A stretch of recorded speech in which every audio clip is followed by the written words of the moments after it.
out there, and welcome back to another episode of the Rich Cheese Radio podcast, your home for the horological hot takes, taboo topics, and often unpopular watch opinions. I'm your host, Brody, and keep it with me, as always, is my good bud, Mr. Schmidt. Schmitty, how you been, bud?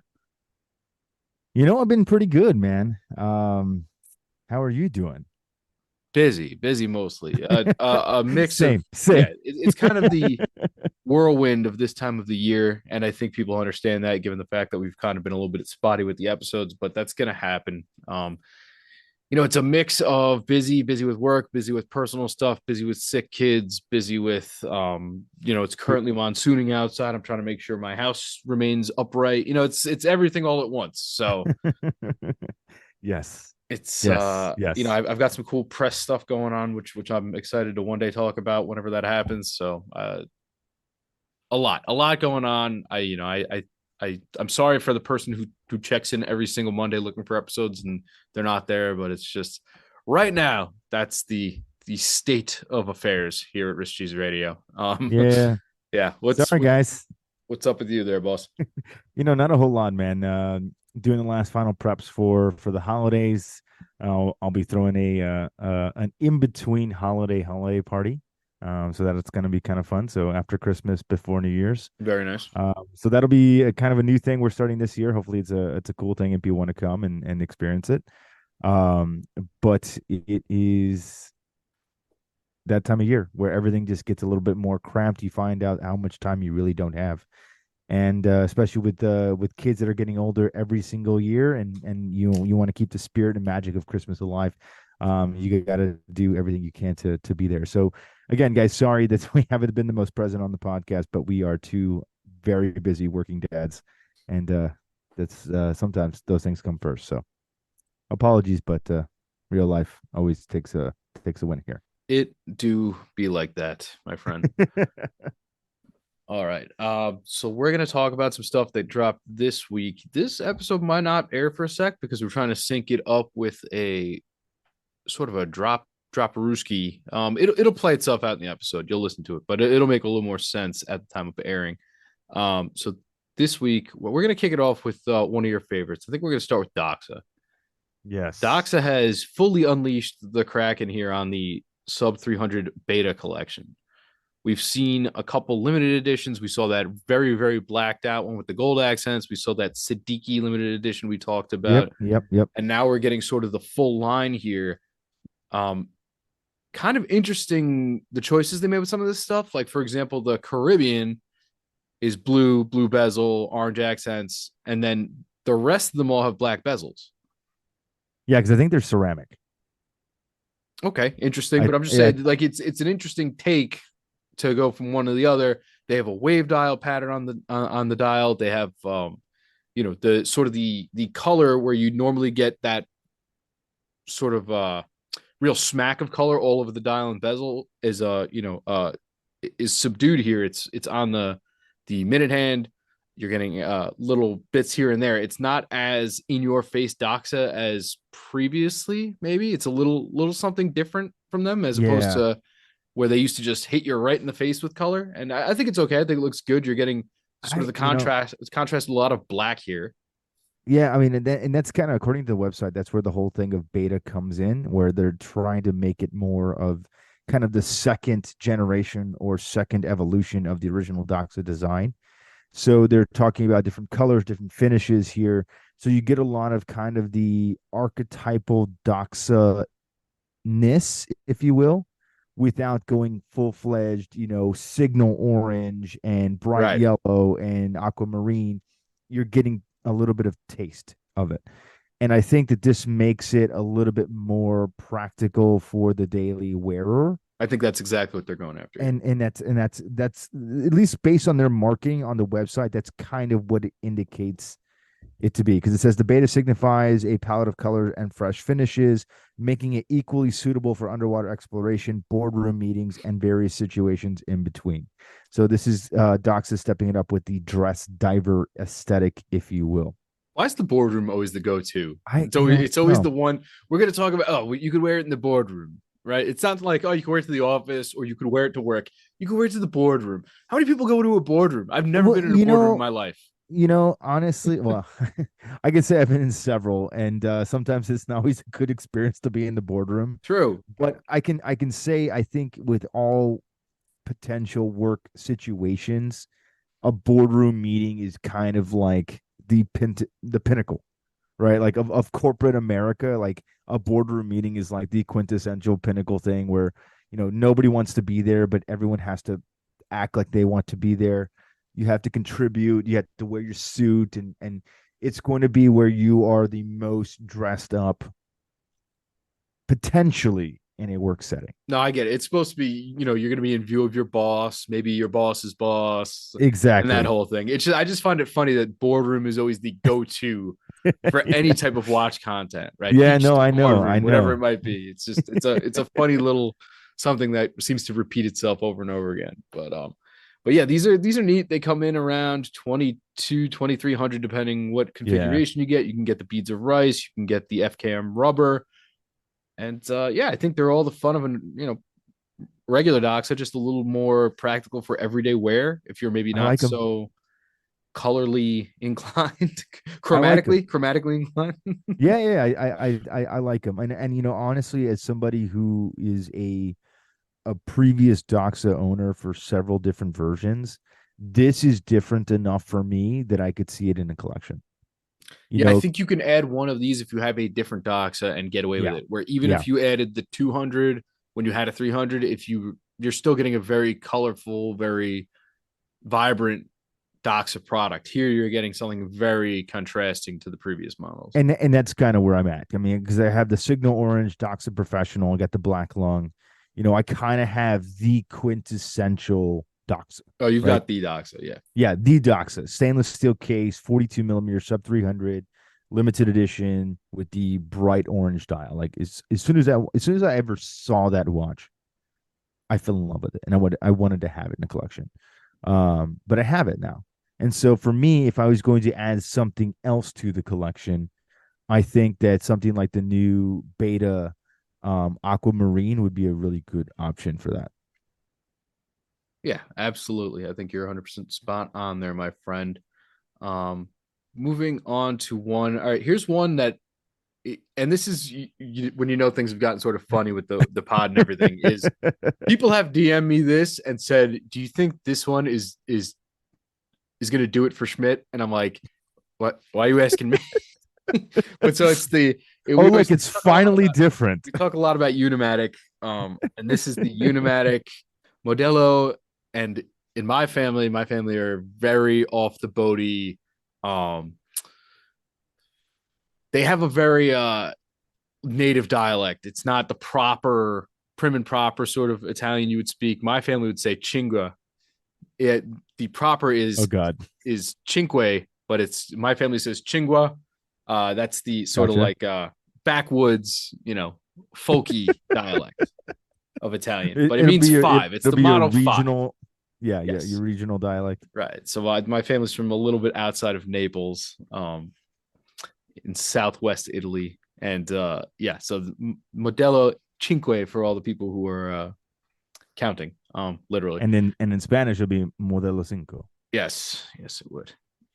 Uh, so this one, it's a field watch. It's 36 millimeters.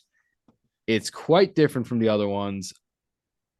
It's nice and slim. It's limited to 300 pieces. It's in conjunction with Messina Labs. And I think everybody wants to know, Schmidt, is this something different from Unimatic or is this same old, same old? No, I think it's a step in the right direction. And finally, after I don't know 5 6 years, we finally have something. And again, we've been harping on this forever, right? I mean, their field watch, their U2 is just so blocky and thick and just not very ergonomic in the sense that it looks cool from the top, but as soon as you start rotating it side to side, you're like, this is just really not wearable.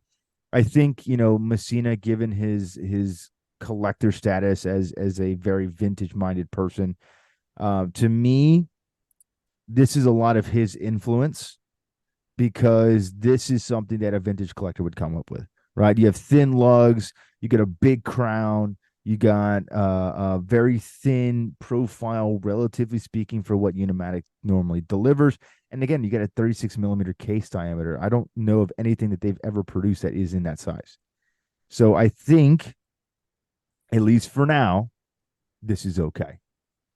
Now it's going to be interesting to see if they take the Model 5 and they expand it into something else in the collection. I mean, I would even love to see this case shape with a rotating bezel. Like that would be sick. Like kind of like a 36 millimeter, 37 millimeter big crown style diver. Yeah. That would be awesome. I could see it. I like the big crown on this. That was the first thing I think I noticed about this watch. I Yeah, mean, it's it cool. does. There's not a ton going on. No, there's not. Outside of a 6 o'clock date, you got a little tip of color on the second hand, and it's got a gigantic crown on it. Other than that, it's pretty sterile, but that's also kind of what the field watch motif is. And that's Humanics. That's their bread and butter. Everything has always been sterile dials. Yes. I think at one point in the early marketing, there was something along the lines of like it's basically a sterile dial, but it just has the name or something like that. It was like what they used to say back in the day. Um, but it's everything you need in text wise, but nothing you don't, which I think is very cool. But I like it. I think it's very militaristic. It feels futuristic while still somehow being classic. You know what I mean? Yeah. When I look at it, like I know it's obviously a very futuristic take on a field watch, but it somehow feels new and different. I don't know. Maybe that's just me because I've been waiting for God knows how many how many months and years for Unimatic to finally do something different. And maybe we were the impetus for that. I have no idea, but I can only hope. Yeah. Case is certainly sort of out of the ordinary, but something pretty peculiar. This is a 300-meter field watch. See, this is perfectly ready for diver. Like that's got to come next. Give us a Model 6.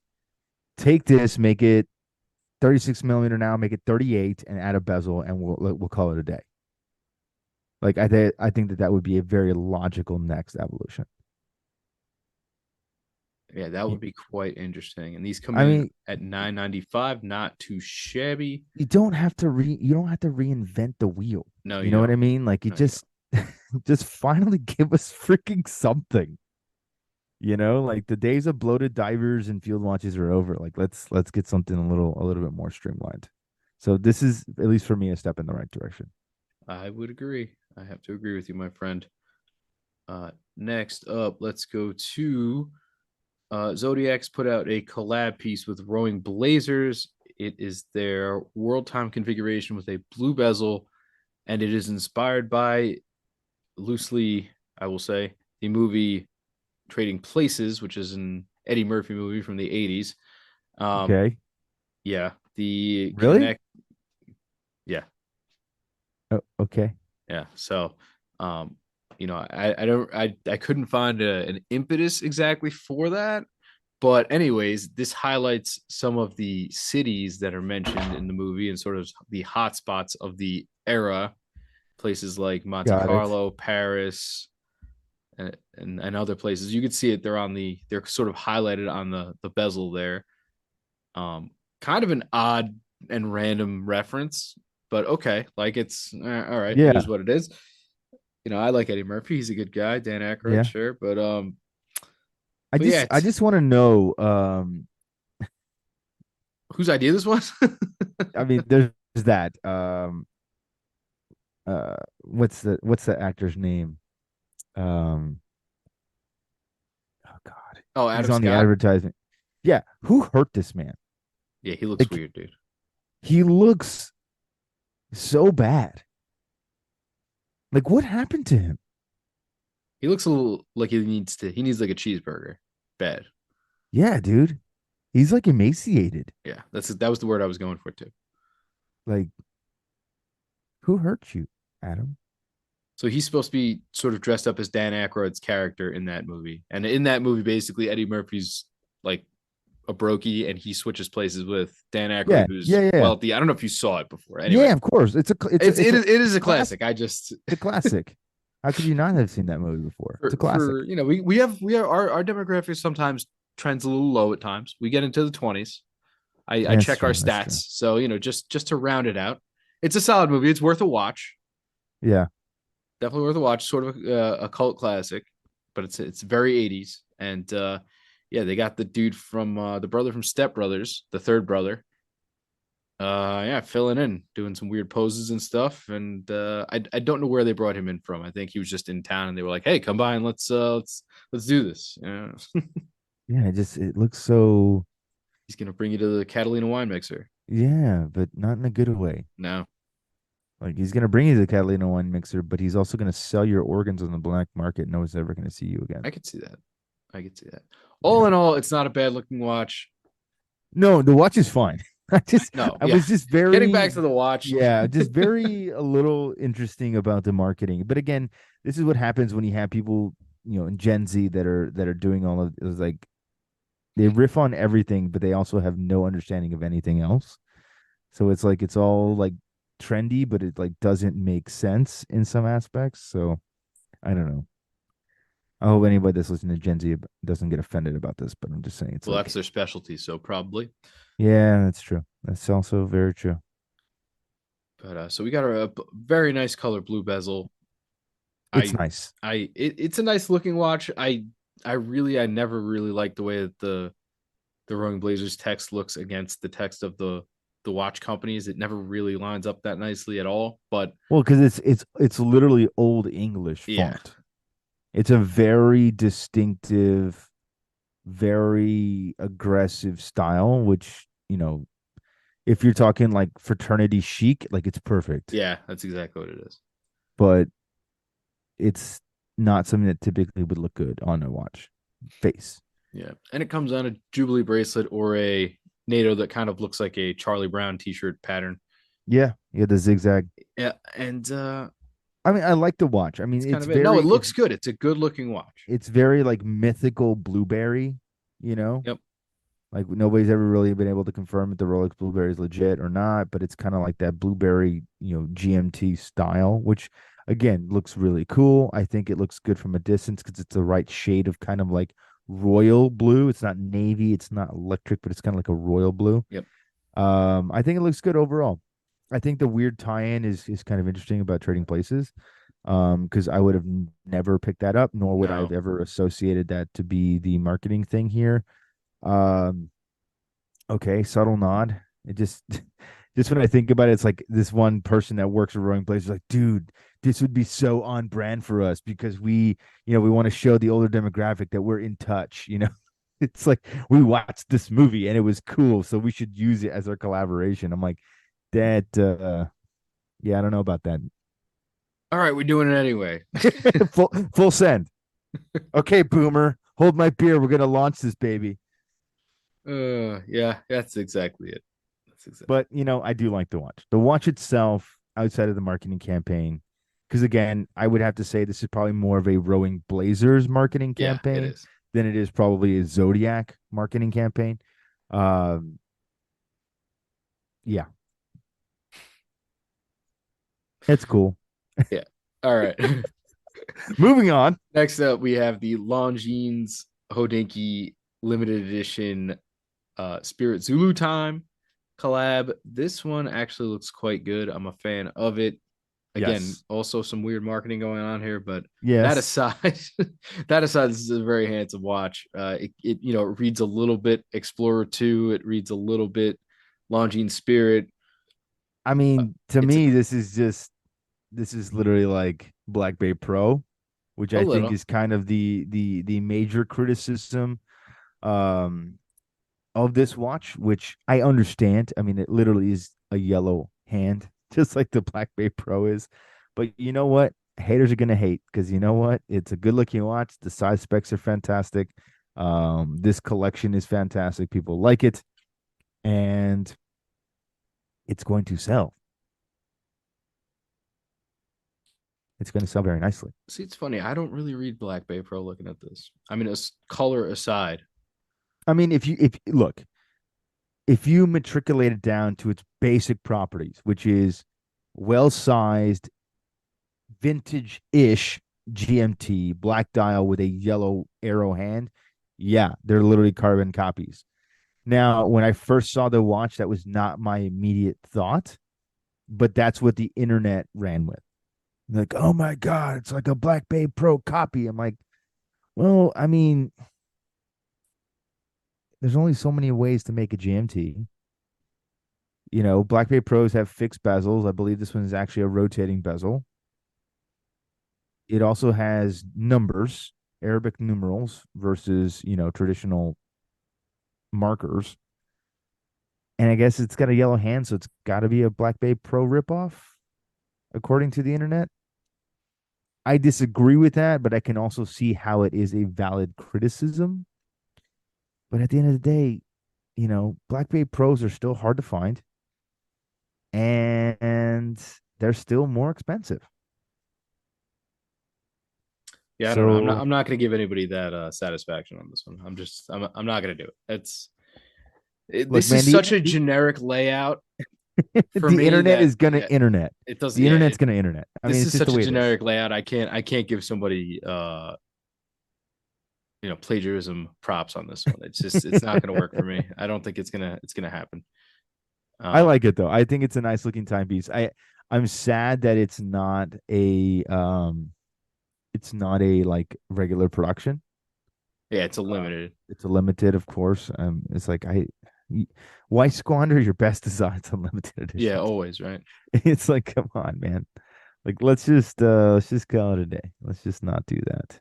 And this baby is titanium, 39 mils, 13.5 thick. Yeah. Yeah. No, you know what it is? I think Black Bay Pro for me reads sort of a little more diver GMT, and this reads more pilot GMT, and I think that's why they don't coincide for me. Yeah. I think that's what it is. I mean, look, I'll be honest with you. I completely agree with you. Like, I really don't think that this looks like what people are associating it to be, but I could see how side by side you could make the logical jump that, oh, these are inspired by each other. Again, is it a stretch? Probably.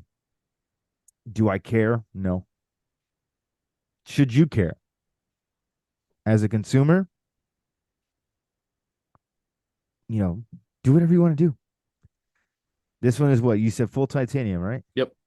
So it's $3,800 titanium case and bracelet. And Black Bay Pro right now USD comes out to 4,225. So for a little bit more, you're getting a full steel sports watch, or you can get a little bit less and get a full titanium sports watch. It's up to you. Do you want to pay for the Tudor name or do you want to pay for the Longines name? Both of them are great watches. Yeah, and I think Black Bay Pro I could get from 1655 to Black Bay Pro. I couldn't get from 1655 to this. Yeah, yeah. Did I tell you about the You 1655 told story? me you did not tell anybody else in this audio sphere currently. If you'd like to share that, I didn't know if that was a thing or not Yeah, it is. It is now. because we have It's alluded to it on the show before. yeah, yeah. It's back. So for It's those who don't know, Schmidt has had a 1655 in the family, sort of moseying around. Let's just say, yeah. and some way, shape, or form, it has made its way. The Rock has come back. Yes, it has. The boomerang has returned. Yeah. So long story short, my dad got this from a college roommate of his who played football for a unknown university. It was gifted to him by the Booster Club at Oh, that very time. nice. So this is before the NCAA instituted rules about what they Yeah, could give about players. gifting and stuff. Although now So you can get paid, so who cares? yeah. So now you can get paid. So this was all under the table, of course, but his roommate told him one day when he got back from class to pick out one of the items in the nightstand drawer, and basically there was two Rolex watches inside. One was a two-tone Datejust, one was this 1655. Great So pick. my dad being the nicer guy, is like, well, I don't want to take the one with gold on it. I'll just take the more plain version. And it was the steel version, which you come to find out became more rare anyway. So Right. life is kind of funny that way.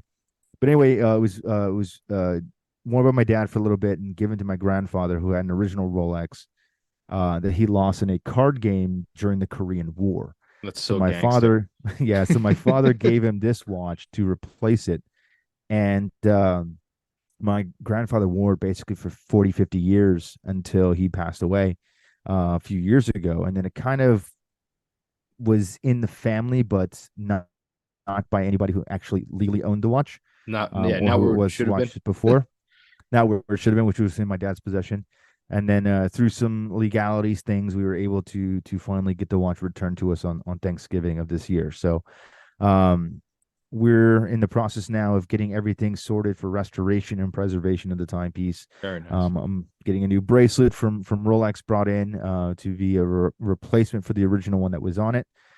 So we'll keep the original one, but we'll put a more practical new bracelet on it. I should say newer bracelet. It's not a new bracelet, but a newer bracelet, and it's getting sent down to Miami to Mike at Rollyworks to see if he can work his magic and do some restoration Yeah. on it. Hey, took care of my Explorer too. Did a great job. So you're in good hands. That's what I hear. He seems like he's a really good guy. The estimate is very fair given the extensive amount of work that's going to be going into to keeping the watch as original as possible, but also rechamfering cases and things like that. And this is not a watch that will ever leave the family, so it's more about preservation than it is about keeping it all original. But we are keeping the hands and the dial and everything like that original. We just want to re-lacquer the numerals that were on the 24-hour scale, things like that. So we'll see. Hopefully he gets the watch soon, and we'll start the process. But it's back. Very cool. Awesome. Glad to hear it. Thank you. Hopefully, yeah, once it's restored, we'll get some pictures and we can Yes, yes, pass yes. those around. That'll be nice. All right. Last up on the new stuff is the Aquastar Benthos Heritage. This is a very cool looking watch. It's a little big. I don't know if you've seen the dimensions on this guy. It's always been big though. Yeah, yeah. Yes, to be fair, it's I always mean, been this is big. it's a 500-meter diver, so it's always This been isn't big. yeah, this isn't one of those. It's newer. We re-released it and now it's streamlined. No, it's still gigantic. Hey man, just run with it, right? Yeah, Let's run yeah. with it. So 42 millimeters by 16 thick. It is a thick boy, but it's super cool looking. I really like the look of this watch. So I'm glad they brought this thing back. It's got very like cushion case vibes if you're into the old like Yeah. turtle look. This is pretty cool. It's got a rather large orange hand, dive bezel. It's got a crown up at 2, which is interesting. And yeah, if you're into the chunky thing, if you're into like the Willard look or the Mm-hmm, old the mm-hmm, old, mm-hmm. like I said, the turtle cases, this is right up your alley. I mean, it's like oozing vintage. It's got all the cool markers and chapter rings and everything on it. So definitely something to check out. I think it comes on a vintage strap, which is also very cool, vintagey Yeah. also. Although I think this is also a limited, yeah, 500 piece limited edition, which also sucks. Uh, But kind of all the initial Aquastars were. yeah, and All of the that's reissue ones are kind of limited editions at the beginning, and then they become more mainstream. and that's sort of what the rage is these days. I mean, that's what Seiko does now. That's what I mean, even Doxa did that with the sub 300 beta. They started with Yeah. limiteds and then they just kind Well, of I tease mean, it out. because you think of it this way, from an economical standpoint, we'll talk more about watch brands here from an economical standpoint in a moment. But when you start looking at things like this, it's a great way to test the market, right? True. I don't want to commit to a production of 5,000 units that I might sell 30 of. Because then you're left with all this inventory that you've paid for, it's already created, and now it's dead stock essentially. No doubt. So brands will kind of test the waters. They'll do a 50-piece run, they'll do a 100-piece run because they can sell it decently quickly, given the notoriety of the brand. It's always going to be different, but this allows them to really solidify. Okay, this warrants having it in the collection is more of a mainstay piece. So I think it's a great way for, especially on the micro brand level, to kind of get your feet wet, pun intended, and see kind of where the 500-meter wet. yeah where the watch really lies in desirability for collectors and people to add it to their collection. So No, I think that's very valid. But I really like this. I think it's a very cool addition, and I hope they definitely make more of these going forward because these are badass. I like it. All right. So as you alluded to, we're going to be talking about some watch branding and all the things above. We're actually welcoming back someone. It's funny, we always talk about sort of, and I think everybody does this at the end of episodes. You sort of have a guest on, and you talk, and then you're like, hey, you know, we should do this again sometime. Yeah, yeah, we should. And then it kind of just never comes up again, or it just, there's not really a reason to circle back type of thing. But in this case, we have all of those things. We have, you know, the trifecta, and so we're gonna welcome back Zakir from Haim Watch Co. He was on with us a while ago talking about his L2 chronograph when it was dropping, and it's been a little while. I've had the pleasure of sort of hanging with Zakir at district time. We had a good time. We hung out with some other brand owners that have been on the show actually, and you know, sort of chopped it up down there. And then I saw him again at Wind Up not that long ago in the city up here. And so, Zakir, how are we doing? Hey, what's up, bro? I am, I can't complain. Life is good. Every day it's a new day, just second kid now, so Welcome to three the club. months. Yeah, 3 months. So Congratulations, I am Yes. in the thick of it. Thank you. Thank you. I'm pretty much in the thick of it. I might stutter, I'm sleep deprived, the whole night. That's So, standard procedure on this show, my friend. Yes, yes, yes. however, just so you know, I gotta point out one thing. So if you remember when we recorded almost a year ago, I was just talking into the mic on a laptop. I sounded really tinny. When I listened to it, it sounded like two cups and a string. Just so Well, you if I know, I'm remember, it looked like you moving were on up. it looked like you were crammed in a closet. I'm not gonna lie to you. We Well, were hey, like, we're moving on up. I had the yeah, headset. very good, very good. We like that. So you know what that means. Business is I was booming. gonna say you must be doing all right. That's right. There we go. There we go. Moving on Oh, but up in yeah, the world. this is it's fairly poetic. Almost a year. So by the time this episode airs, it'll be launch or announcement day of an upcoming model where it was actually first discussed on this podcast. It was. Yeah, I remember we were talking about sort of the progression and development of your company and sort of where we were headed and what the aspirations were. And, you know, we were talking about the legacy models and sort of Yep. what you were going to be working up to. So now we are introducing a legacy automatic, which is very exciting. That is correct. I'm very excited about it. It's the for the brand itself, it's the inaugural dress watch or a more formal timepiece. So this one can be at the boardroom. Right. There Very we go. nice. We've come full circle. Yep. Tied it in beautifully. Oh yeah. No, these Well, watches are before very talking good. about that, I was actually going to point out one of my pitches for my sports model, the Descent, is that hey, it's I mean, I some people call it a skin diver. I just call it a sports watch. My personal preference is not that of any dive watches. So it's really hard for me to try to succumb to the name of it just because it's not my personal preference in that sense. Sure. However, I one of the phrases or one of the pitches that I have for it is, hey, this watch can be worn at the beach or at the boardroom. There we And go. just before we get into the legacy automatic, we also happen to have given away. If I don't know if anybody caught it, we gave away the chronograph model for Real Men Wear Pink. I gave away the pink gold dial, and the person who got it, and I completely agree with this because when I finally got to see them in person, I said the same thing. They were like, "Wow, this looks even better in person." Because one thing that we sort of talked about last time, and it's apparent in all the models of your collections, is that texture plays a big role, and sort of just in all aspects of design, like they're very thought out Texture on and finishing. on an intricate level. They're thought out very well, and I think it doesn't always translate in pictures. But even you know, Kathleen from Red Bar has one of them as well, and she said the same thing. She's like, "This thing is so cool." I'm like, "I know," like, and you know, given the price point and everything, you don't always expect that, especially because micro brands sometimes could be a little hit or miss, Hmm. and you know, Hmm. you're sort of getting what the proprietor of that brand, what their vision is, that's what you are getting. So it doesn't always translate, but in this case, it almost translates extra in person, which is I would say is probably the strength of your brand. You know, And I've heard that across the board. Anytime there's a trade show, man, anytime I go and attend those and talk to people, that's the first thing that I hear. Okay, you know what? I've seen pictures. but this is way better in person. Yep. Yep. And I mean, jokingly, I think to myself, hey, you know what? I need to improve on pictures, but also it just tells me, hey, I'm going in the right direction. But also the brand being 3 years old now, I feel like I'm starting to hit my stride.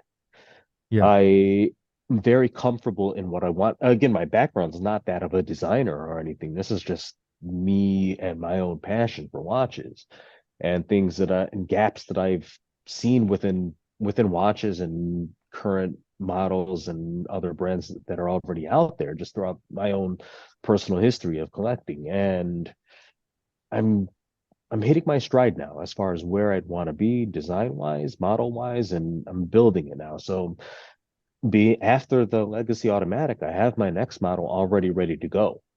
That one's already done. You know, Oh. prototyping, when you prototype, it's not something, because say, for example, today is December 31st and the model comes out.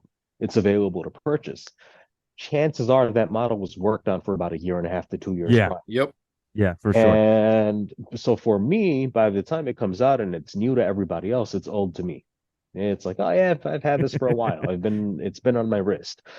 And but that also gives me the opportunity to keep wearing it. And if there's anything I need to fine tune or refine, I can do so. And that's also been a growing pain for me in that I would try to prototype and come out with something very quick. But now I'm taking my time, but I'm also a couple steps ahead, which is a good thing. So with the Legacy Automatic, when we spoke about it a year ago, it was still somewhat of an idea, and one of the prerequisites was, hey, the L2 chronograph needs to actually sell. Like this model needs to sell in order to do this because as a micro brand, and speaking of, I'm going to go off on a tangent here. One day I want to change the name or just change that term micro brand. I'd rather consider myself or even rename the category as boutique brands versus micro brands. Okay. Hmm. And it just sounds, because again, these are boutique watch purchases. They're made in small batches, and oftentimes they're made in very small spaces. Owners sometimes, if they're starting off, they may not have an actual workspace or an office. It might be Yeah, somebody in yeah. their living room. But when you sell it at these watch fairs, and when you sell it at different in-person events and smaller events, those are often boutique events. And that being said, I would rather shift the name because I mean, just the perception of a micro brand is that you are getting a rehashed Submariner with an NH 35 in it. Yeah, I can't lie. Yeah. Micro brand sounds a lot like micro brew, which is like the terrible beer that somebody offers you. Hey, dude, I make beer, and then you try it, and you're like, this is terrible, like the one they cobble together in their garage. Right. So that's Yeah, what it gives me that vibe a little bit where I'm like, all right, yeah. So what you do? You you, got one of those you, at-home watch kits and you slapped it together. you're not wrong, but I've always appreciated that term because for me, at least the way I've always looked at the term micro brand or micro brewery is disruptors.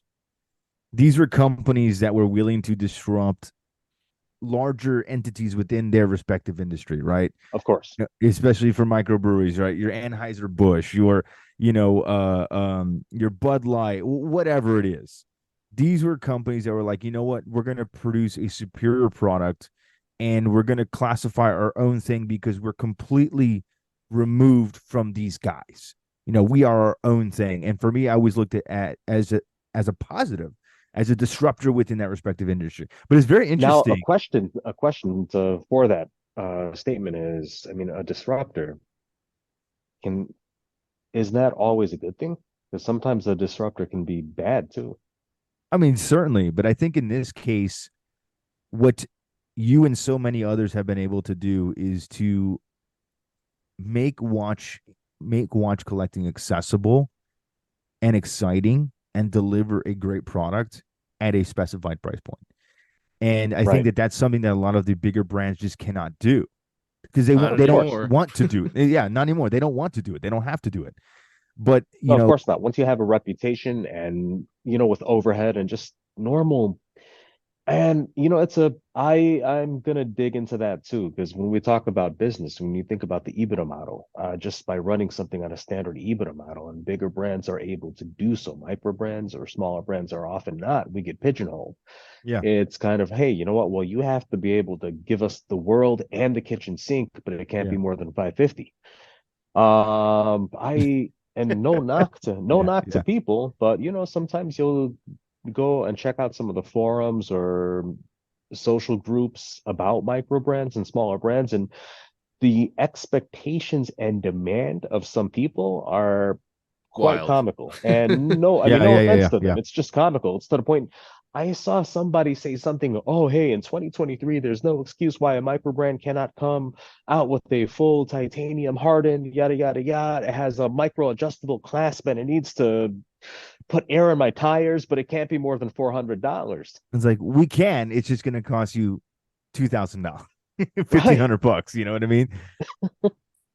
Yeah, I it's know, and I mean, because it when you say when with the term micro brand, you often get pigeonholed into a price point, and I'm yeah, Yep. not yeah, saying that because I feel like I want to start charging 5 or 10K from I mean, for what I currently have. Everything that I have right now, I feel it's appropriately priced. yeah. However, as a brand, and even with this model, this marks a new direction for me. The Legacy Automatic, it's almost a pivot or a repivot in that sense. Right.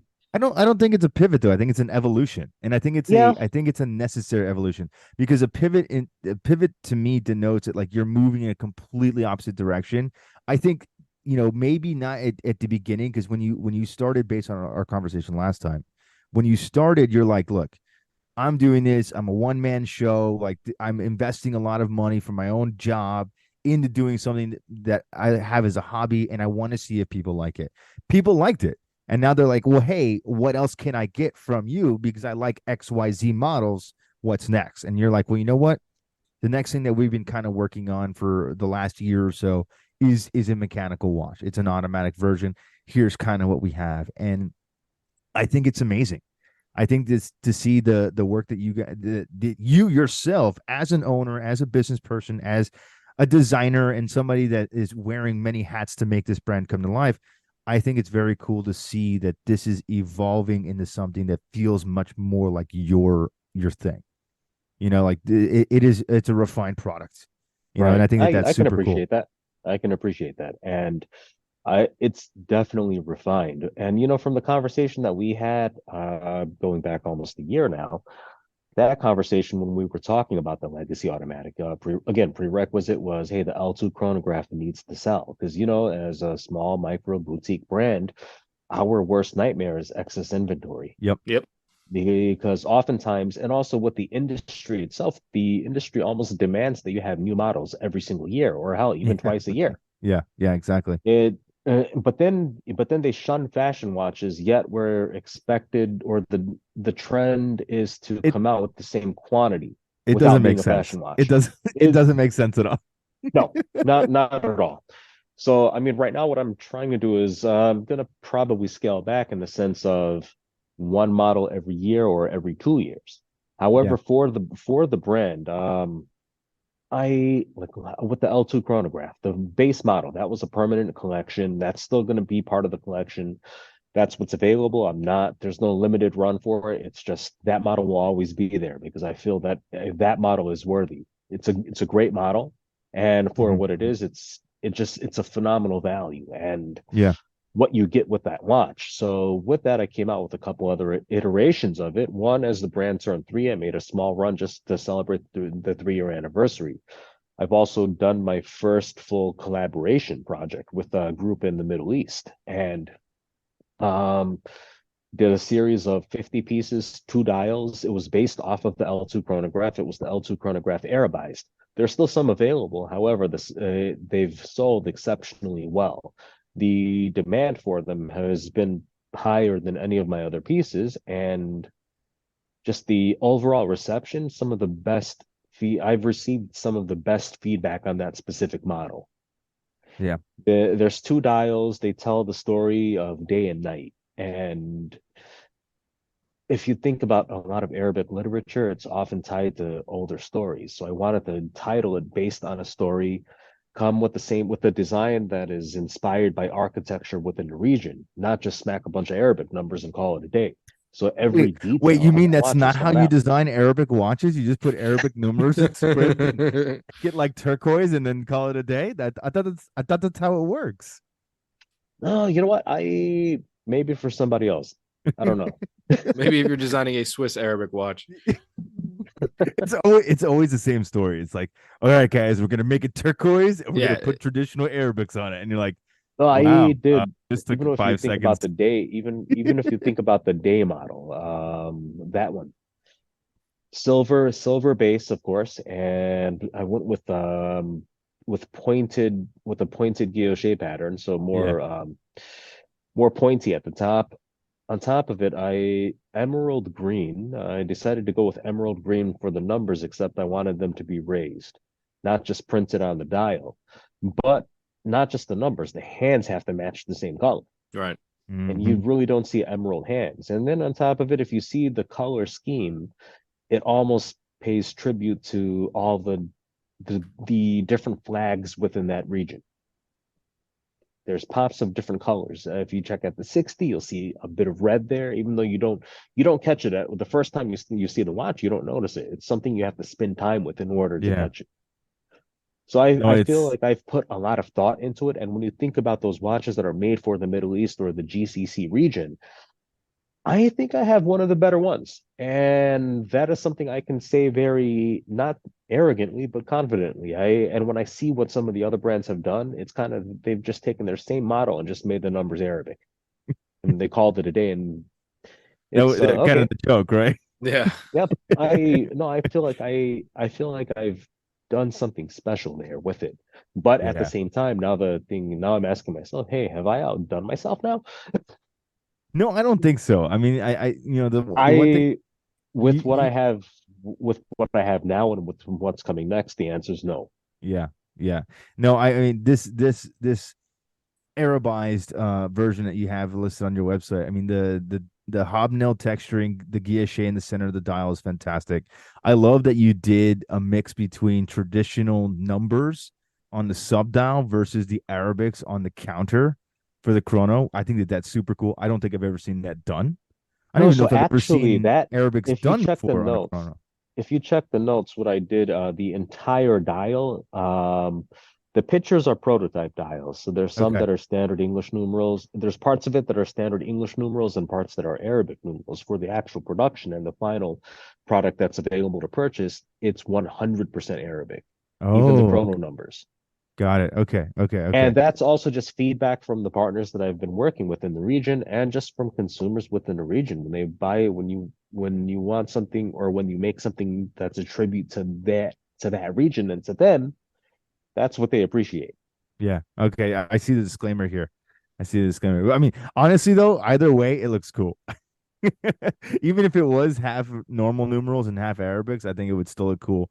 But I don't think I've ever seen Arabics in a subdial. I know I've seen it No. traditionally for, the main portion of time indication on the watch, but I've never seen it in a subdial, and it's Well, just super also if you check cool. at the 6 o'clock, typically on all my watches at 6, it's the origin and it just says Chicago, Illinois.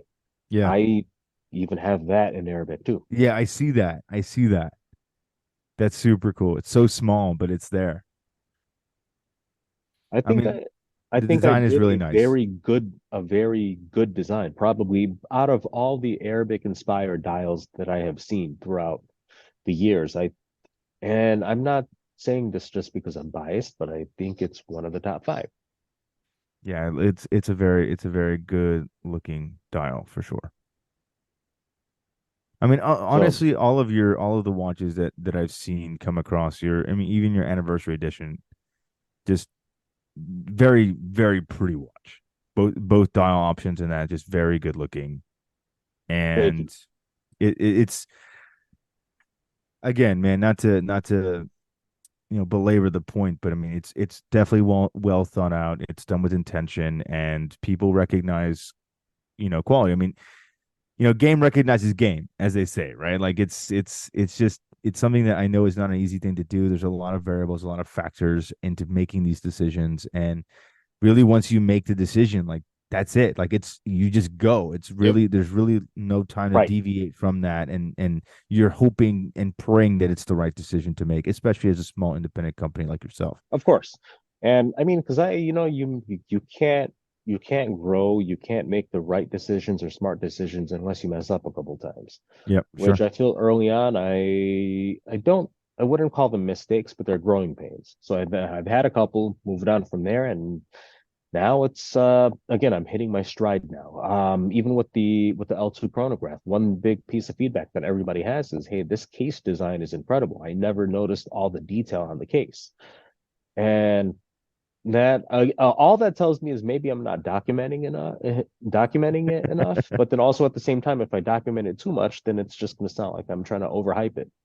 Yeah, sure. Yeah, but that's It's I part mean of So the it's a fine social line. media sort of the plight of social media is people have so little time to absorb so much, and right, it's so many things thrown in their face at once. I feel like that is why you have all these companies that will continue to just make post after post about, oh, do you know about our proprietary steel? Oh, do you know about our special bezel? Do you know about our inspired GMT hand or whatever it might be? Like they they know that people consume so much in such a short amount of time nowadays, given the ability, given our phones and everything, that you sort of right. have to drill down on it. Otherwise, somebody somewhere is going to miss it and then be like, "You never told me about this." And meanwhile, it's like it's Well, I all know. over. It is all over our ad campaigns. And it's one of those things where I am still struggling with the social media aspect of it, just because the amount of time that it involves. It's Yeah. Yeah. like, how do you I remember design we everything? talking about that How last do time. you do everything else that needs to be done while still trying to run social media?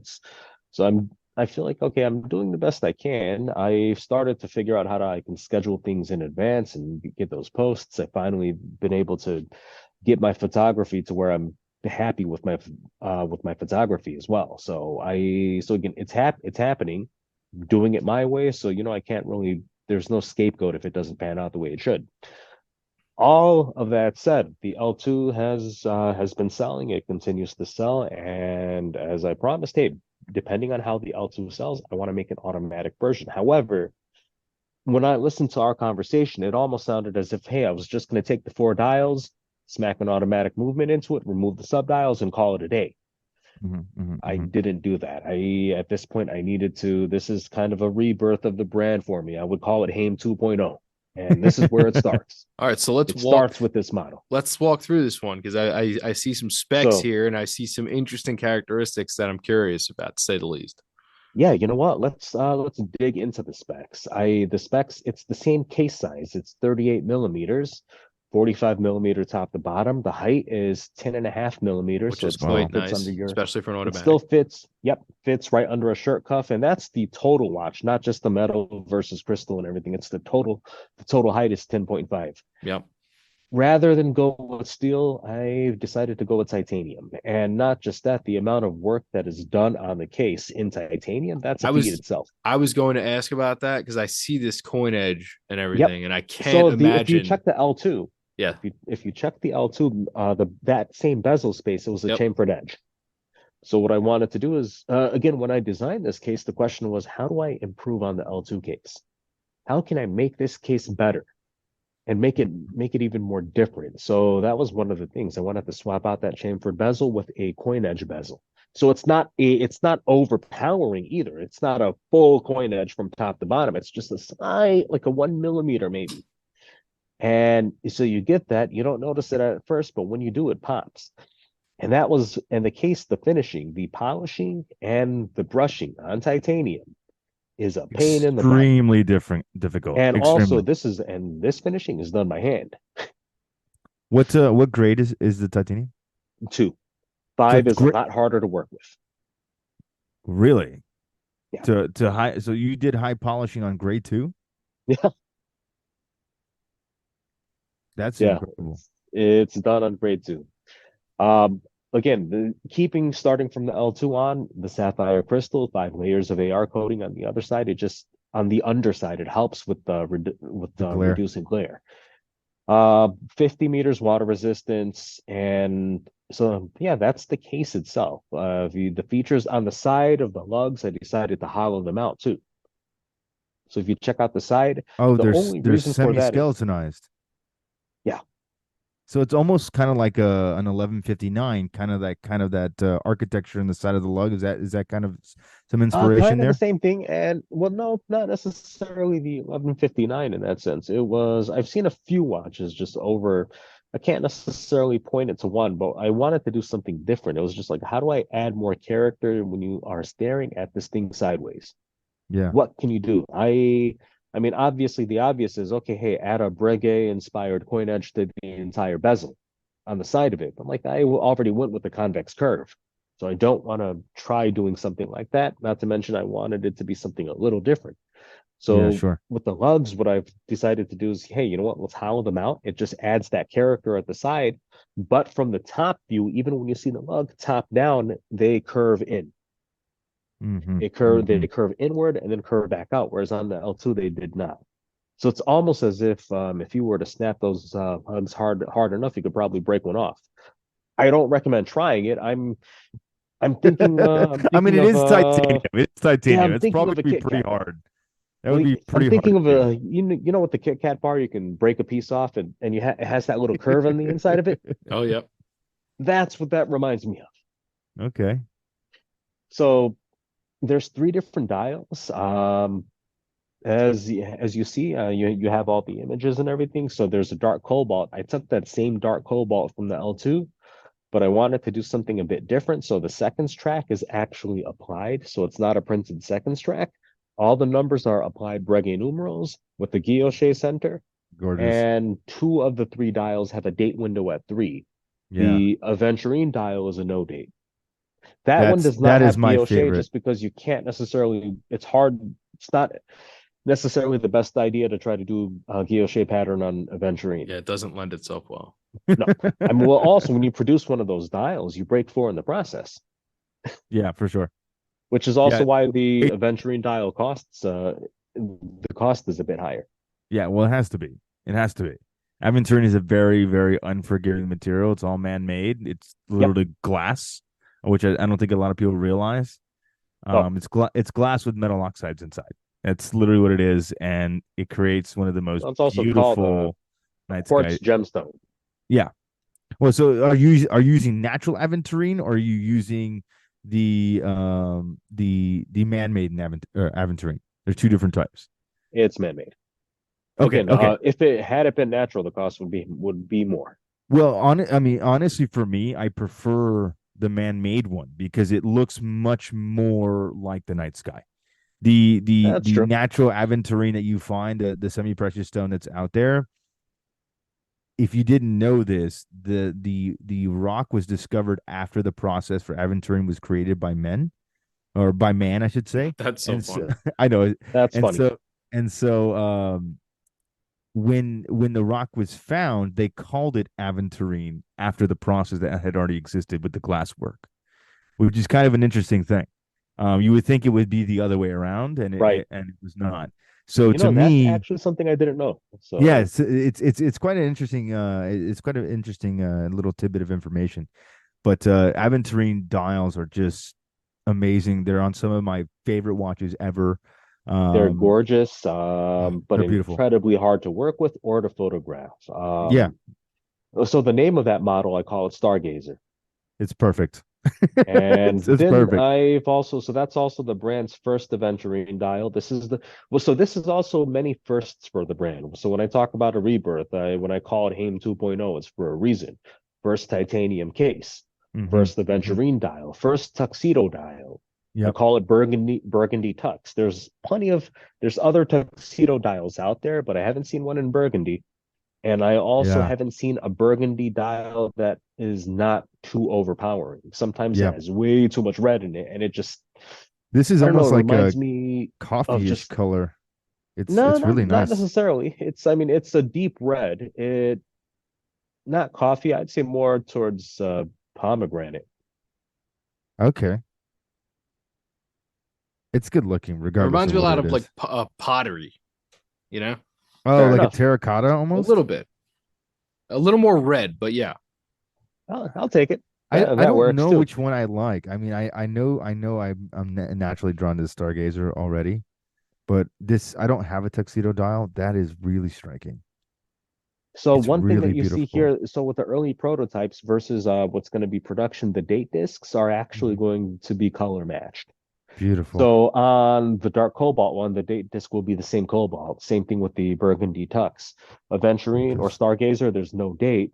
Right. So that's something else. Again, the finishing on the dials, Guilloche Center, applied numbers as well as a seconds track. And not to mention, let's talk about the movement. So I have to be careful here. It's a customized caliber. I will not call it in-house because it still is modeled on top of a base caliber. Mm-hmm. Okay. So Sure. I gotta just say that right off the bat. I'm not gonna call it an in-house movement. There's no shame in that. I won't say. So it's a custom caliber. It is a caliber that I helped design as far as the customization goes. Mhm. And this, I call it HWC1, and it's also 100% US assembled. Really? 26 joules. Yep. 26 joules, 28,800 hertz. And the other thing with this watch is this is also 100% US assembled. Not just cased here, the movement is made here, or not made, built here, as well as all of the assembly. So So you're this is doing truly a everything here in the United States, with the yeah, exception of the actual manufacturing of the components of the movement, essentially. that is But correct. everything is being So assembled here the on so site. the component manufacturing happens in three places. It happens in Sure. Europe, Asia, and stateside. Sure. Sure. Sure. But that's, I mean, that's really everybody, Right. realistically. Yeah. Well, I mean, come on. If you think about Swiss made, all that means is the movement has to be Swiss. Everything else comes from Asia. Sure. So, Now, um, so let me ask so you. all that, go for it. I was gonna say, so let me ask you, because that's gotta be extremely difficult to do this, because this is U.S. based manufacturing, U.S. based assembly. I Is this done in Chicago? Chicago and on the East Coast. Really? Wow. Okay. So basically, dial, hands, regulation of the movement assembly itself is all going to be done here in the United States. That'll be done here in the U.S. Wow, that is crazy. Yeah. Good for you. Good for you. It definitely eats into a profit margin. I mean, I can imagine, but again, this is However, at the same time, that unique. it's unique, but I'm not sure how much of a selling point that is. Like, I don't know if I want to hammer onto that as a selling point because I mean, if you there's I don't know how big of a demand for something that, oh, hey, I want my watch to be 100% made in America. Not just that. I don't know if somebody from Europe or other parts of the world will say, hey, I want my watch to be made in America. I'd rather have something Swiss made or what have you. Sure, sure, Now, sure. now one of the reasons behind it is one, I wanted to be able to have greater oversight over QC. Yeah, Like yeah, for sure. I want to keep it closer to home and eventually at some point to start doing more things here. Again, when I started this brand 3 years ago, one of the goals is to somehow land my own in-house caliber. And as far as starting off with customization, I feel like, okay, this is kind of a step in the right direction. Yeah, So as you see with the movement, it has a bead blasted rhodium finish, blued screws, gold rotor, gold gear train. So that matches. The images that you see are about 90% done. There's still about 10% of customization that won't happen until the final product is set in motion, just because of dealing with quantities. yeah. So we're almost there, but even as it is right now, it's still incredibly gorgeous. No, I mean And it's also, if you beautiful. see the actual movement holder around it, I decided to keep that exposed, but instead of going with a plastic piece, it's a full gold plated piece. So It's it gives cool. that additional texture. It makes the movement pop even more.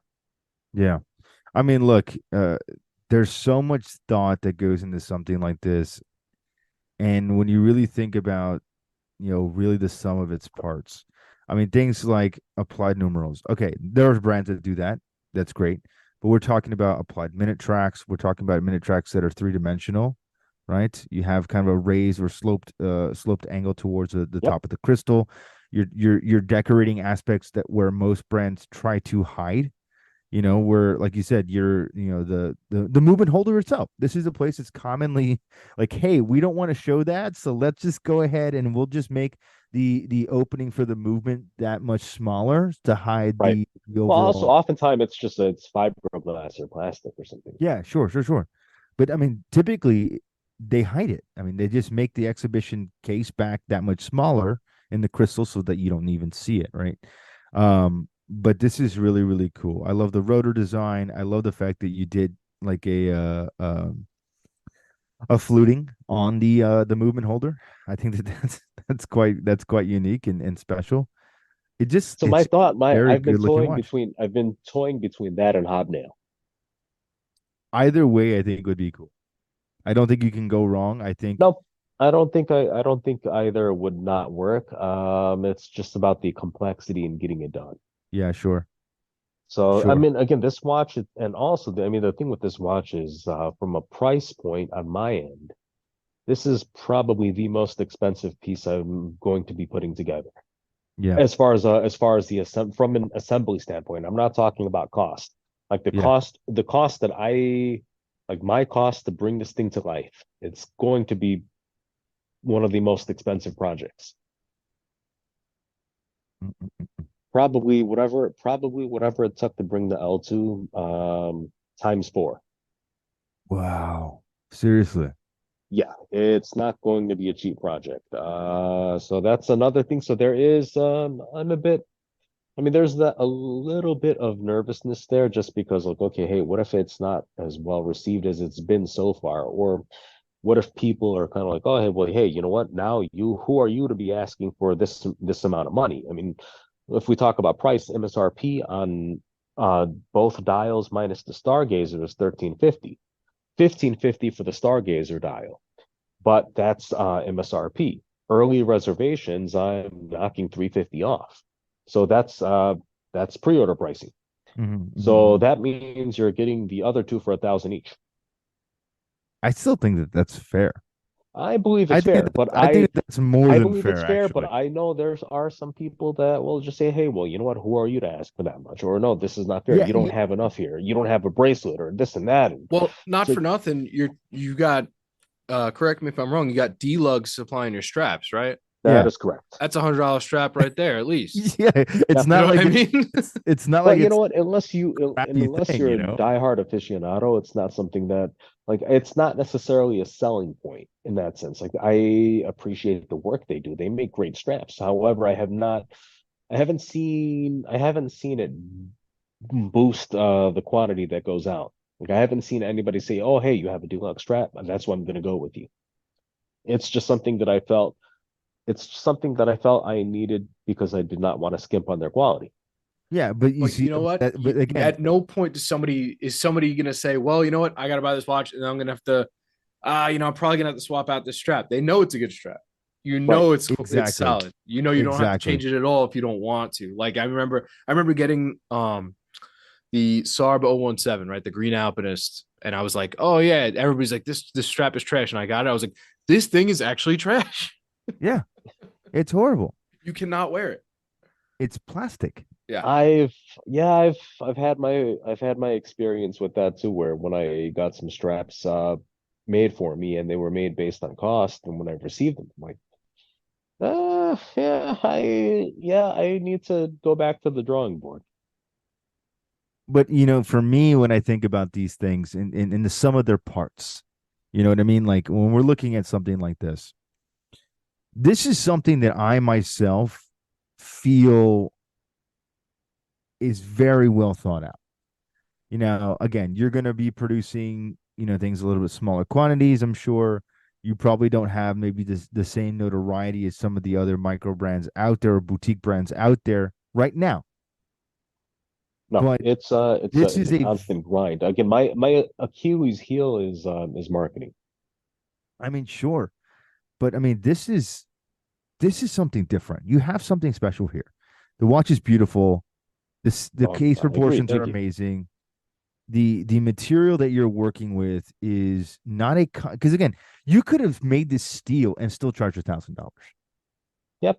I mean, let's be honest with you. You could have very well done that, but you did it in titanium, which is one an extremely difficult material to work with, and then to do finishing like engine turning and skeletonization and other aspects to it to do it is not an easy thing. And again, I know this because I've come from the sales industry. I've done this before. I've sold watches from different manufacturers over the years. And although I'm not in it so much anymore, I can recognize the complexity that goes into producing something like this. It is not an easy thing to do. And then to be able to offer, let's say it's $1,300, after your pre-orders, or $1,500 depending on the dial, right? That's still a really good price point given the assembly that you're trying to push for, the finishing work that you're trying to do, the materials itself. I Right. mean, it, I mean, Well, titanium not is just not that. inexpensive. No, not in that sense. And also when we think about, or when we talk about the actual story behind the model, which is something else here. So the whole story behind the model, like if you notice all of my watches, they have a little tag phrase with each and every one of them. If you check them out on the website, you'll see like, hey, meet this model, and here's a tag phrase under it. Mhm. The tag phrase for this model is it's created for memories and milestones. And one of the thoughts that I've had when I went in designing this is, this industry has just become so diluted. The Mhm. hobby Mhm. itself, again, I'm a watch collector myself, and this hobby's just become so diluted in that. When I first got into it, what really fascinated me about watches, beside the message that was beat in my head from my father, not physically, not literally, but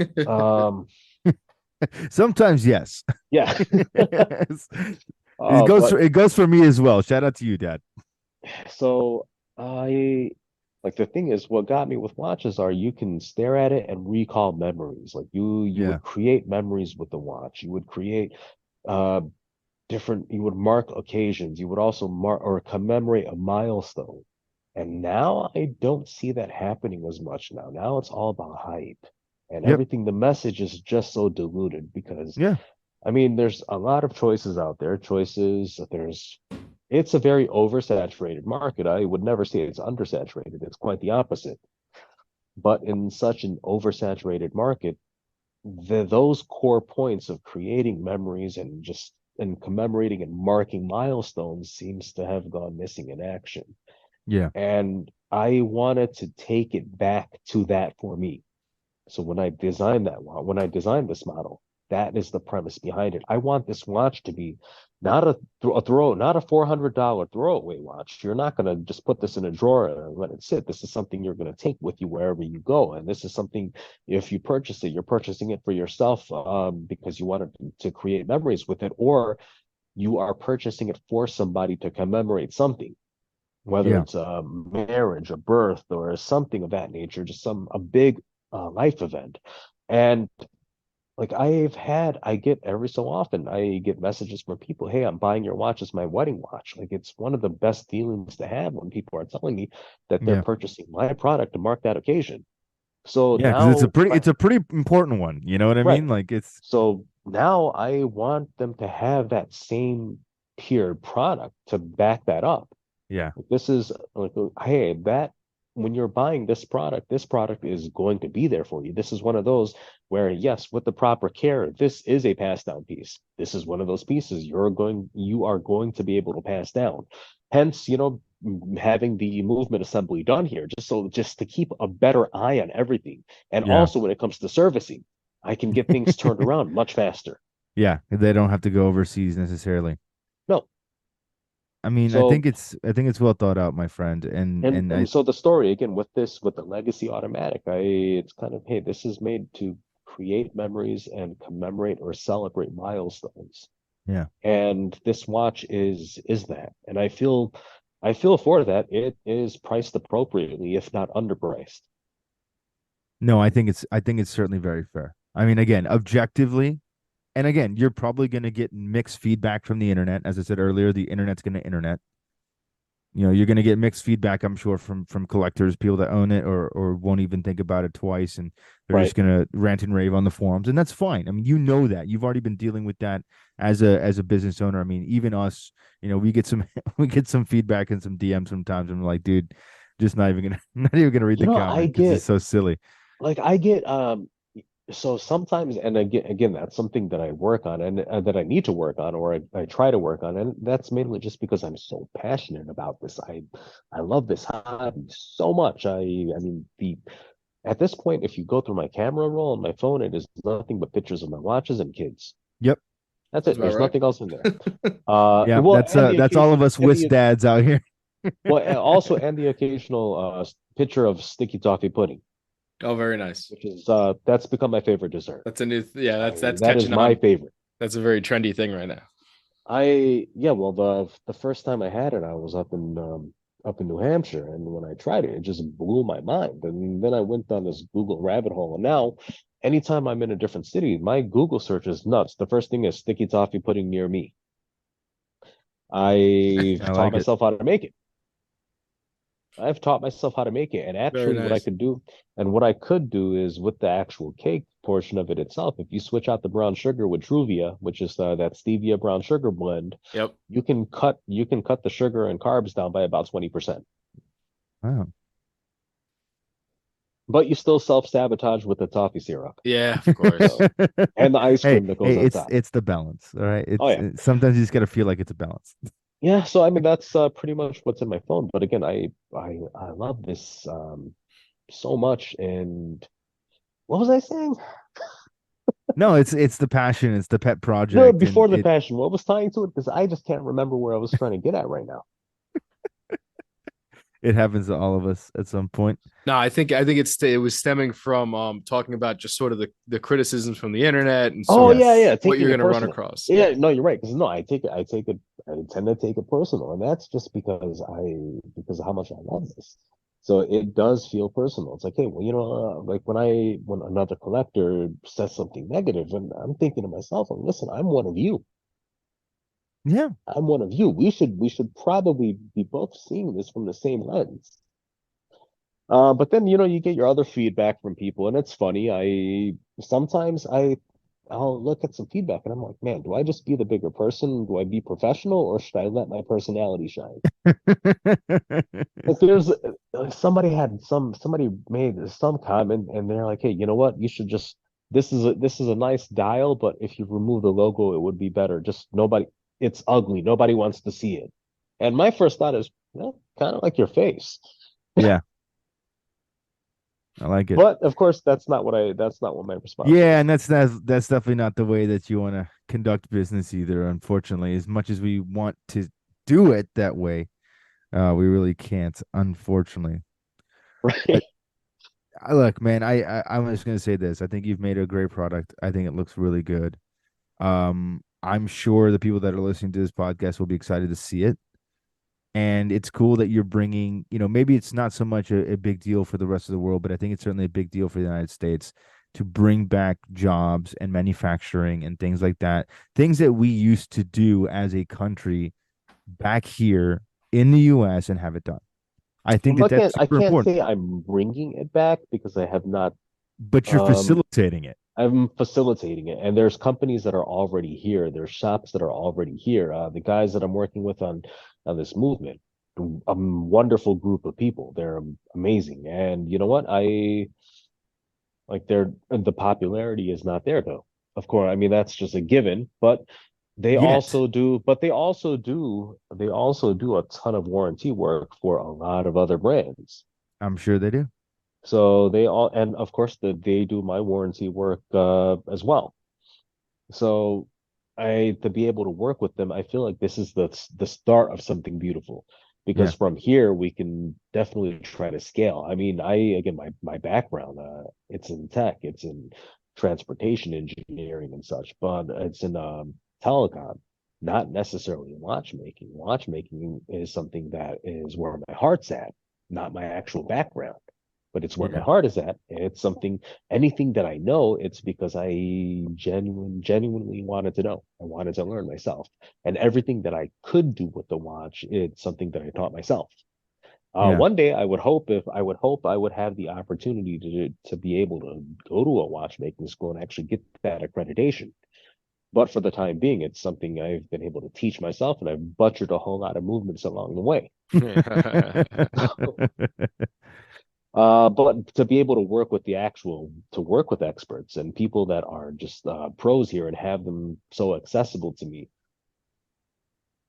it's the beginning of something beautiful for the brand. And I feel again, I call this the start of Haim 2.0, Yeah, I like or it. I I think call it it's Haim fitting. 2.0, and uh, this is where we start. And again, for and I may have mentioned this before, but so after this watch, the next watch, I'm not shy about what it is. It's actually going to be my first world timer.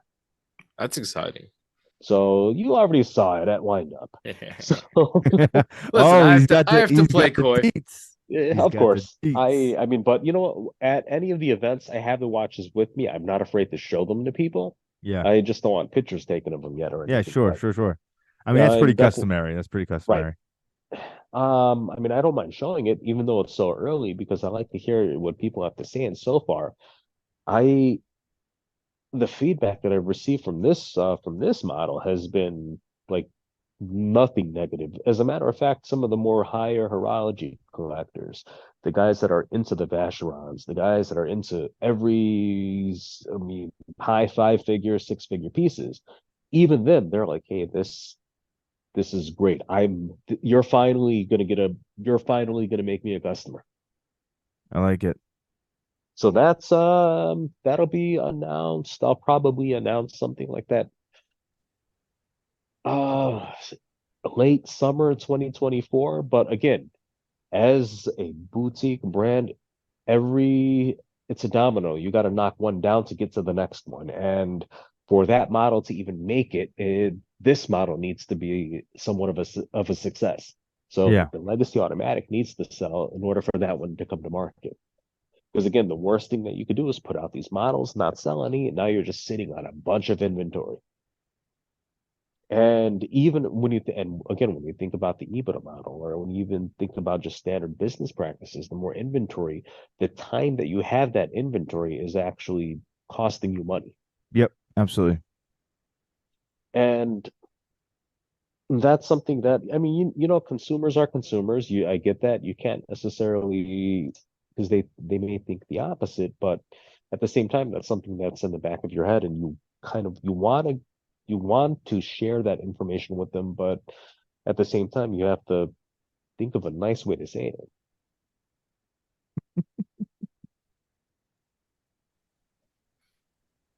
But yeah, so I mean, so right now that's kind of so from the legacy automatic, it would be that model.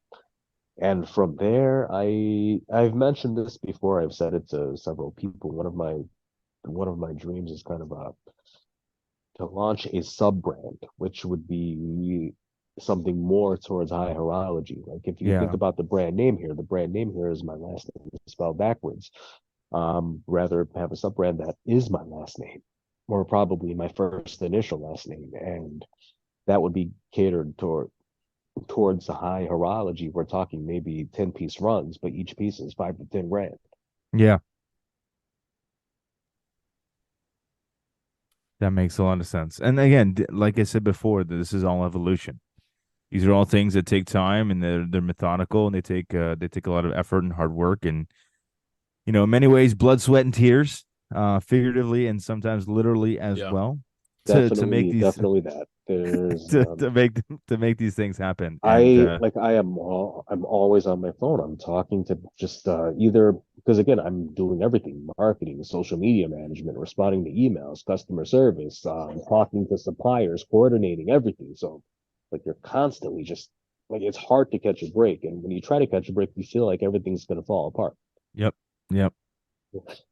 It's not easy, but kudos to you and what you've done. I think everyone's going to be very excited to see this this new legacy automatic timepiece when it finally does drop. Again, this will be a delayed release episode. So if you're listening to this and wondering If why we're you're talking listening about, to this today, then it is January 5th, yeah. 2024. So there we go. There's the official notice of the drop. I cannot wait to see it on social media. Um, it looks like it's going to be an incredible piece. So Thank you. kudos to you and all of your hard work putting it together. I cannot wait to see them out there in the wild. So Oh, thank you, and I appreciate that. I was telling bro that this conversation is very poetic because again, just the first mention of it was on the same podcast over almost a year ago. yeah, I know And it's so fast crazy. It's forward, been here that we long. are. Yeah. I know it doesn't feel like it though. No, that's a good thing. That's a good thing. If it feels like it's been a year, it's like it's probably a bad thing. But no, it's been a good thing. And yeah, you're right. It's poetic. I love it. I love it. And it's cool, I guess, for us to see your brand grow, to help be some small portion of what you've done and be just be a fly on the wall in your development, in your process. So thanks for bringing us for Thank the you. ride. No, hey, thanks for asking me to come. Yeah, no, our pleasure. And I think we're all excited to sort of see the evolution over time. And if you get to that, that pinnacle where you can put out something really, really spectacular and high end, I think I think if the attention to detail on these models is any indication, that's going to be a very, very intriguing timepiece. Well, I have the idea already as far as what the debut model would be. I know it's going to be something based off of something in Chicago. Okay. I have my sketches and I have my sketches already. And the so one of the challenges would be from the case shape. I don't want to do just a circle case. So I'm still thinking about what type of case I would want it to be. But then it would be how do I incorporate that into that case style? Mm-hmm. So what can be done and such. So that's kind of I mean that's where it's at right now. From a complication standpoint, I think I would want it just to be a simple three-hander. If I could get small seconds at six, that would be great. If not, just a standard second wheel. I don't think I want a date window or anything else. Nothing too dramatic. I depending on what can be done with the movement, and that's where a lot of the conversation is going to be because at this point now it's going to be how do I have these conversations with Schwartz at the end, or how do I have conversations with those guys? It's like, hey, I want to design something with you. Yeah. How do we make Mm-hmm. this How do we make this modification? Like, how can we do A, B, C to get to X, Y, Z? And at the same time, in my head, I'm like, I would not want this to be more than 8 millimeters tall. So how can I get to 8 millimeters? But at the same time, offer at least 50 meters of water resistance.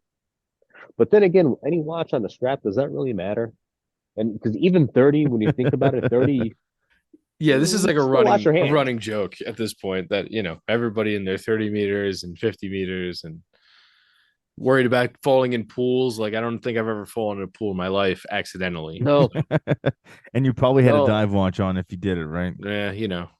I remember at one of the fairs, somebody's like, "Hey, do you have anything that's a 500-meter water resistance?" That's kind of what I'm looking for.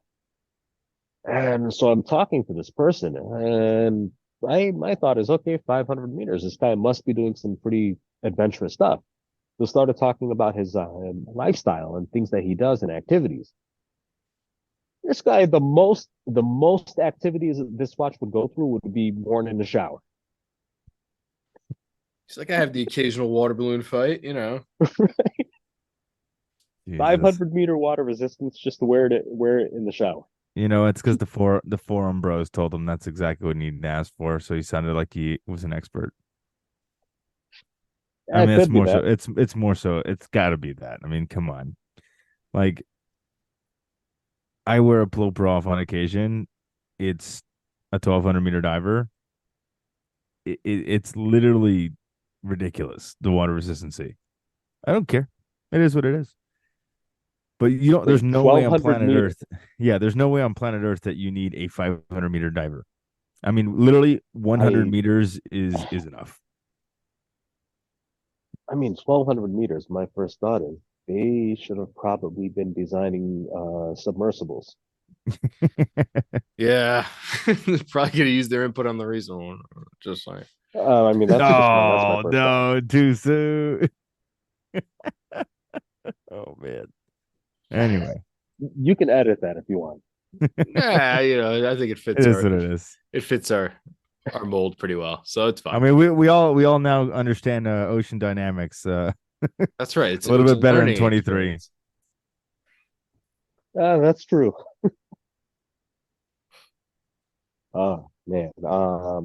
Yeah, so that's kind of that's where it's at.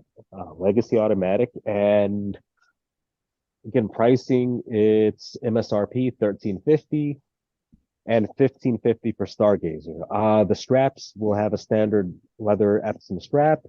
There's going to be a Croc strap upgrade, so there's an upcharge if you wanted to go with the Croc strap. That's something that'll be available, and pre-order pricing is 350 off. So that means the Dark Cobalt and Burgundy Tux will be 1,000, and Stargazer will be 1,250. There will be 50 of each. And pre-orders or early reservations that will open up on Monday, January 15th. Okay.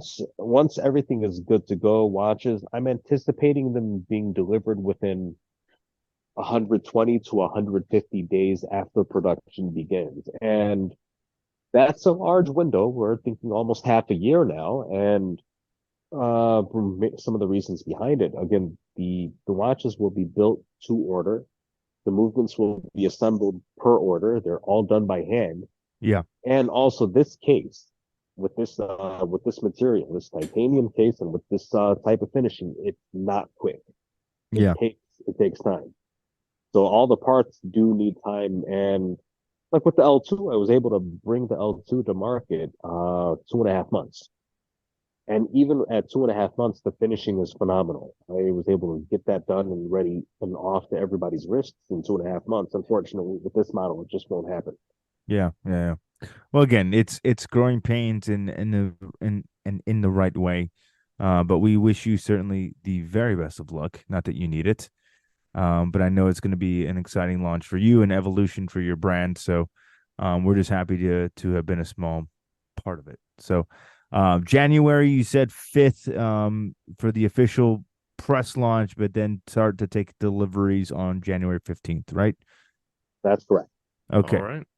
That's it. Well, you heard it here, folks. There it is. Legacy automatic watch. Get ready. It's coming. Yeah. Hey, So, thanks, guys. yeah, absolutely. Thanks for joining us. And yeah, I think it'll be exciting. Hopefully, I'll see you soon at some watch fairs and stuff, and we can chum it up and maybe go hands on with some stuff. Oh yeah, well, since now we're in January, the next fair is going to be District Time in March. Right. Hopefully, I will be there.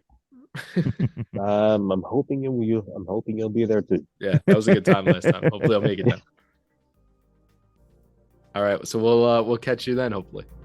Sounds good. All right. Thanks again. Thanks. Bye now.